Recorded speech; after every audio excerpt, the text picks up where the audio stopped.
নমঃ পার্বতী পতে হর হর মহাদেব।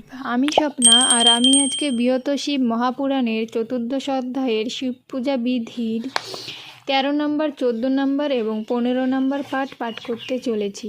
তো তোমরা সকলে চলে এসো বিহত শিব মহাপুরাণের মধুর বাণী শ্রবণ করতে। শ্লোকটি হলো: বিশ্বেশ্বর পরদেব জহসি সহসি নমস্ততে বরতাম মহাদেব দেবদেবম মহেশ্বরম। শ্লোকটির মানে আজকে 13 নম্বর পাঠ করব। তো শ্লোকটির মানে হলো: পদ্মাসন কিংবা ভদ্রাসন করিবে উত্তানাসন বিধানুসারে, পুনর্বার পূজাবিধি করিয়ারম্ভন ব্রাহ্মণ দ্বারাই করাইবে সম্পাদন, অথবা নিজেই গৃহে পূজিবে শঙ্করে, তাহাতে বিশেষ বিধি নাই পুজিবারে। অর্ঘ্যপাত্রে শিবলিঙ্গ করিয়া